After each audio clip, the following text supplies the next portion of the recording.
Welcome back to our Prelims PYQ series, in which we are decoding Prelims PYQs from 1979 to 2024.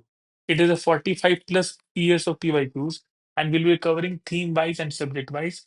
And similar initiatives has been going on for science and technology, geography, and environment. Stay tuned for economy and history. So let's start with today's topic, salient features and amendments. Now, this is the part 4 of this series, salient features and amendments. Earlier videos you can check out my playlist. So let's start with question number 1.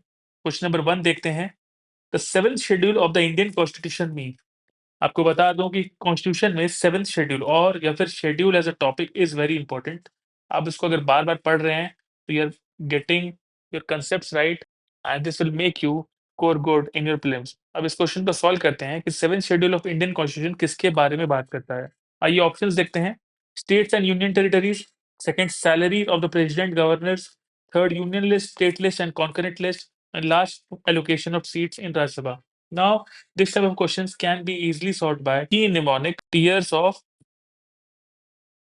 old PM. If I talk about seventh schedule, T is for territories. अगर ये आपको mnemonic जानना है तो do check out my schedule वाला video in the playlist. You will easily get all the concepts clear.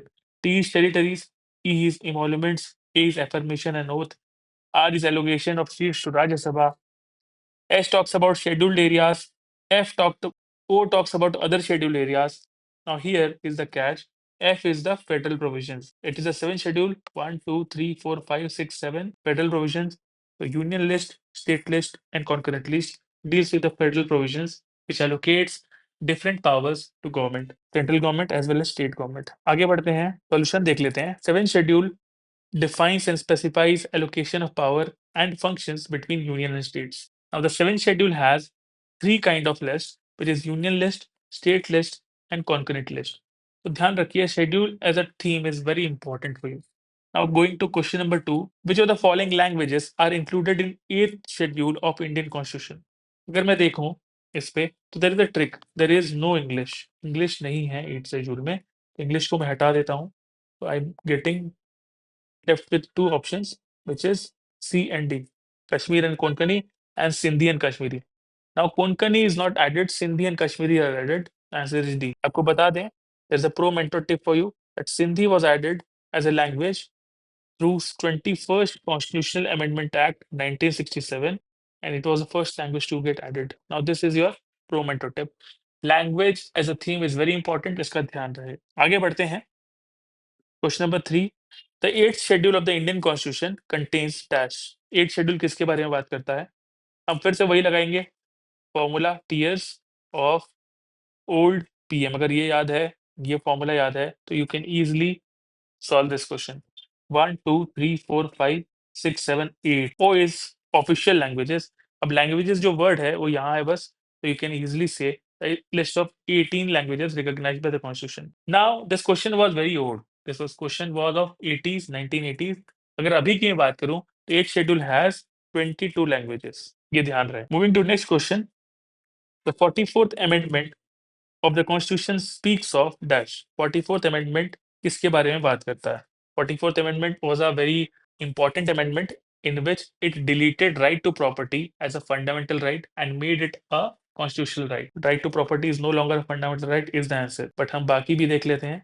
Suspension of individual liberty during emergency नहीं. 44th Amendment Act came from 1978, जो कि इमरजेंसी का जितने भी एरर्स थे उसको अंडू कर रहा था. तो सेकंड तो नहीं होगा, right? Second, third option, bearing the courts from interfering in disputes regarding the election of PM, ये भी नहीं है. Giving more importance to DPSP over no. The answer is this. Right to property is no longer a fundamental right. Answer is A. Moving to next question. Question number 5. The most controversial provision in the 42nd constitutional amendment is. Now अगर एक बात करूं, UPSC ने ये जो option दिया था, giving more importance to DPSP और fundamental rights, this was of talking about 42nd constitutional amendment act. अब इसके बाद ये लगभग 1980s में क्वेश्चन है. इसके बाद यही क्वेश्चन यूपीएससी ने पूछ रखा है. तो आप देख सकते हैं कि यूपीएससी अपने ऑप्शंस को कैसे क्वेश्चन बनाने में मदद लेता है. The most controversial provision in the 42nd constitutional amendment क्या है? Now when we talk about this, most controversial provision जो था, it was of primacy to directive principles over fundamental right. आपको बता दूं कि बैकग्राउंड कॉन्टेक्स्ट क्या था. There were land reforms going on. And there were violation of fundamental rights like right to property going on. उसके बीच का dispute था between legislature and judiciary, and that led to different different judgments as well as cases. But 42nd constitutional amendment में बात हुई थी primacy to DPSP over fundamental rights. Answer is D. Moving to next question, the president of union of India has the same constitutional authority as. अब आपको बता दें, आपने अभी यूएस के इलेक्शंस फॉलो किए होंगे, डोनाल्ड ट्रंप वापस जीत के आए हैं। प्रेसिडेंट ऑफ यूएसए की अगर बात करें तो ये तो नहीं है, ठीक है, because president of USA is very strong, very powerful compare to Indian president which is the nominal head और हेड ऑफ द स्टेट। तो बी तो नहीं है। Then same with president of USSR. अब ये 1980s का क्वेश्चन है, तो ये इसलिए ये ऑप्शन दिया हुआ है। प्रेसिडेंट ऑफ रशिया और USSR is very strong. Then president of Egypt भी नहीं है। When we talk about British monarch is a kind of constitutional or nominal head. So Indian president can be comparable to that. Answer is A. Moving to next question. Question number 7. Which language has been added recently to the 8th schedule of the Constitution of India? कौन सा language को 8th schedule में recently add किया गया है? चारों को देखते हैं। अगर हम बात करें तो उर्दू, संस्कृत एंड असमीज ये पहले से एडेड थे, but Sindhi was added later, as we have dealt in this video earlier that it was added by 24th constitutional amendment act 1967। Answer is C. तो ध्यान रखिएगा, Sindhi was added in 1967। Thereafter three more languages like Konkani, Manipuri and Nepali was included in 1992। Subsequently through 92nd constitutional amendment act, Bodo, Dogri, Maithili and Santhali were added in 2004। देख सकते हैं language and eight schedule as a theme is very important, ये ध्यान रहिएगा। This is your pro mentor tip. आगे बढ़ते हैं। Question number 8, the constitution which is talking about 44th amendment renumbered at 43rd talks about. अब it ensures right to property तो नहीं होगा, right, it deleted right to property, ये तो नहीं है for sure. Second, it ensures press freedom, ऐसे कोई बात नहीं था। Third, limits the power of government to proclaim national emergency और internal emergency, no. Restores the high courts and to the Supreme Court their jurisdiction to consider the validity of any central or state law. When we talk about 44th Amendment, it came in the Janata Party government. The party won, the Janata Party won, and it formed the government to undo the all the wrongdoings happened during or excesses happened during emergency era. Emergency era में ये भी हुआ था कि courts के कुछ power को ले लिया गया था, तो ये अमेंडमेंट वापस वो रिस्टोर कर देता है, तो ये ध्यान रखिए। The answer is D. Moving to next question, question number 9, the members of the constituent assembly were. Constituent assembly के मेंबर्स क्या थे? इलेक्टेड डायरेक्टली थे, इलेक्टेड डायरेक्टली बाय पीपल थे, elected by the provincial assembly थे, nominated थे, और only representatives of princely states थे। ना वहां भी अगर लॉजिक लगाऊं तो only representatives of princely states is not possible, and also it is extreme kind of statement, ये तो नहीं है।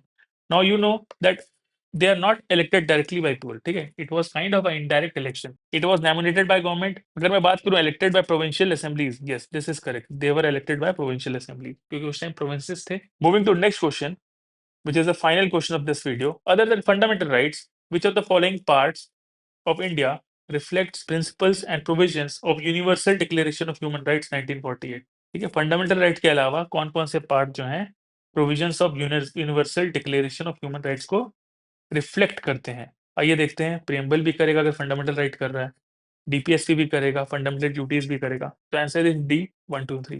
Now the trick is generally इस टाइप के क्वेश्चंस में जहां international treaties and provisions involve होते हैं, go with the broader option, always go with the broader option, because it happens that at the international level, United Nations has given some kind of framework and it is upon states to follow that.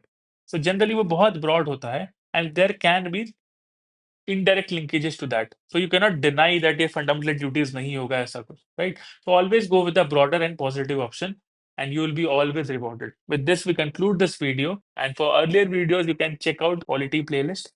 Thank you. I hope you're liking the series. Please like, share, and comment. And please tell us how it is helping in your preparation. Thank you.